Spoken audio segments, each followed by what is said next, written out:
Oke, selamat pagi ataupun selamat siang ataupun selamat sore ya.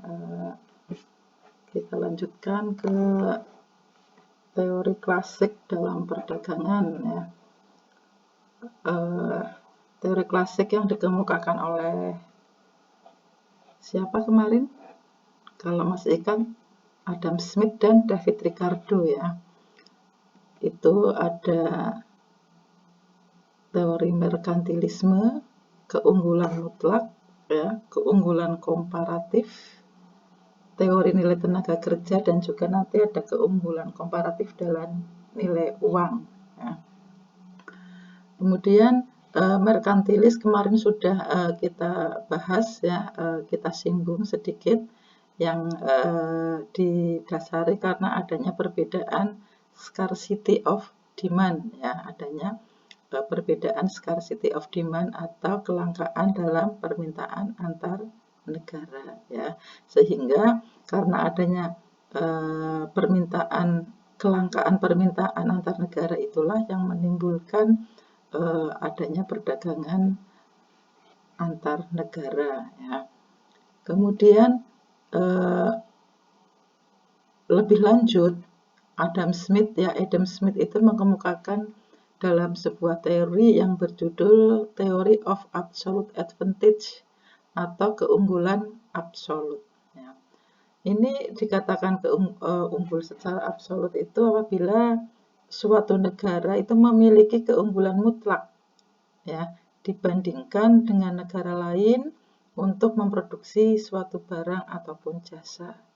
Nah, nanti di belakang akan saya berikan contoh-contohnya ya. Kemudian kalau David Ricardo itu mengemukakan tentang keunggulan komparatifnya ya. Kita tahu bahwa teori klasik itu adalah yang mengemukakan sepasang ya, Adam Smith dan David Ricardo. Adam Smith mengemukakan keunggulan absolut, sedangkan David Ricardo-nya mengajukan yang comparative advantage atau keunggulan komparatif. Nah, sedangkan keunggulan komparatif di sini dikatakan bahwa suatu negara apabila dalam memproduksi suatu barang ataupun jasa secara efisien dan lebih murah dibandingkan dengan negara lain. Ya. Jadi sebenarnya negara tersebut tidak memiliki keunggulan absolut, tetapi secara komparatif atau secara komparatif itu kita cari kerugian yang paling sedikit, itulah yang menjadi keunggulan komparatifnya atau secara efisien dan lebih murah.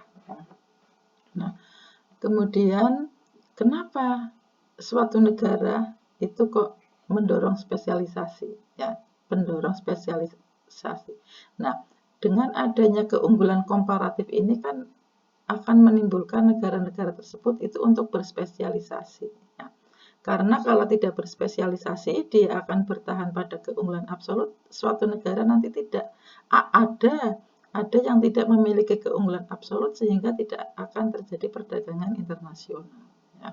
Makanya muncullah keunggulan komparatif atau comparative advantage dan disarankan untuk berspesialisasi. Nah, faktor-faktornya itu karena tidak ada sumber alam yang berarti kan tidak memiliki keunggulan secara absolut ya. Kemudian keuntungan komparatif itu yang tinggi ya, itu pada bahan baku, pada modal dan keterampilan manusia atau tenaga kerjanya. Kemudian transportasi ya dan komunikasi juga cukup baik untuk daerah-daerah lain. Sedangkan itu menimbulkan keburukan spesialisasi yang tidak bisa muncul. Ya. Dan yang keempat itu adalah industri pertanian. Nah, industri pertanian ini memungkinkan sekali akan terjadinya pembagian kerja antar tenaga kerja ya, baik dengan daerah-daerah di sekitarnya, sehingga akan menimbulkan keuntungan nasional. Inilah ya faktor-faktor yang mendorong suatu negara harus melakukan spesialisasi produksi ya. Kemudian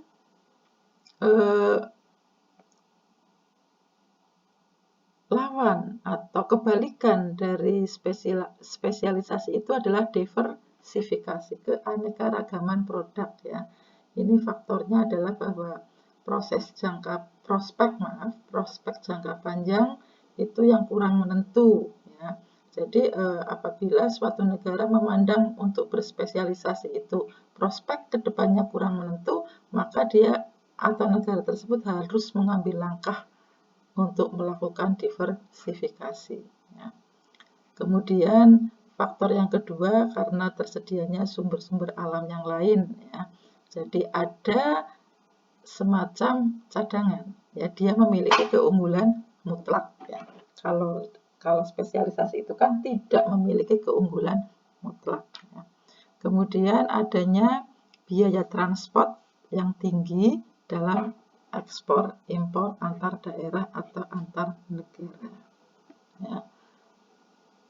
Dan setiap negara itu dapat berfokus atau dapat bertumpu pada produksi barang yang mempunyai keunggulan komparatif. Ya. Nah, dengan adanya bertumpu pada barang yang memiliki keunggulan komparatif, maka akan menghasilkan realokasi faktor produksi. Kemudian ada teori tenaga kerja, labor theory of value. Ya. Ini nilai atau harga suatu komoditi itu sama dengan ya, tenaga kerja yang dipakai dalam memproduksinya. Dan ini disebut juga dengan comparative advantage atau labor efficiency. Ya. Kemudian ini saya berikan contoh-contoh ya penerapan pada keunggulan absolut dan keunggulan komparatif ya secara sederhana. Ya. Tadi dikatakan bahwa keunggulan mutlak ya itu absolute advantage, suatu negara lebih efisien secara mutlak ya jika dibandingkan dengan negara lain. Ya. Misalnya negara A dapat menghasilkan beras lebih murah daripada negara B, maka dapat dikatakan bahwa negara A mempunyai keunggulan mutlak, ya, mempunyai keunggulan mutlak terhadap negara B dalam memproduksi beras. Ini contohnya ada dua negara, Persia dan Indonesia, ya, masing-masing memproduksi permadani dan rempah-rempah. Ya. Untuk menghasilkan satu helai permadani di Persia membutuhkan 2 satuan waktu, sedangkan di Indonesia membutuhkan 4 satuan waktu. Ya, berarti untuk memproduksi permadani siapa yang unggul? Yang unggul adalah Persia, karena Persia untuk menghasilkan satu helai permadani hanya membutuhkan 2 satuan waktu, sedangkan di Indonesia 4 satuan waktu, sehingga lebih lama. Sedangkan untuk menghasilkan rempah-rempah, ya, untuk di Persia itu membutuhkan 3 satuan waktu. Ya, mungkin rempah-rempahnya 1 truk atau 1 kubik ataupun 1 kintal, ya, itu membutuhkan 3 satuan waktu. Sedangkan di Indonesia hanya 2 satuan waktu.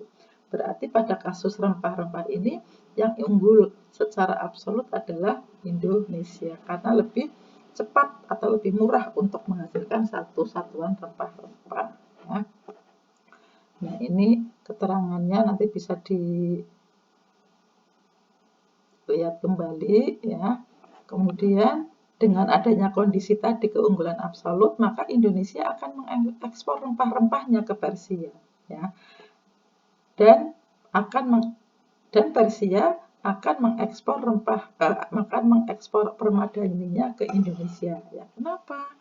Karena rempah-rempah Indonesia cenderung lebih murah daripada rempah-rempah Persia dan sebaliknya. Nah, itu keunggulan absolut ya. Sekarang keunggulan komparatif atau comparative advantage. Ya. Suatu negara itu lebih efisien secara relatif jika dibandingkan dengan negara lain. Jadi di sini secara relatif ya, bukan secara absolut. Kalau secara absolut negara tersebut tidak memiliki keunggulan sama sekali. Nah, contohnya di sini masih Persia dan Indonesia, masih permadani dan rempah-rempah. Untuk menghasilkan permadani di Persia Ya, itu 2 satuan waktu, di Indonesia 4 satuan waktu. Siapa yang unggul? Tentunya Persia, karena lebih sedikit membutuhkan satuan waktu. Kemudian rempah-rempah di Persia 3 satuan waktu, di Indonesia 4 satuan waktu. Siapa yang unggul? Lagi-lagi Persia, lebih murah ya. Nah, ini penjelasannya ya, sehingga Indonesia yang mana?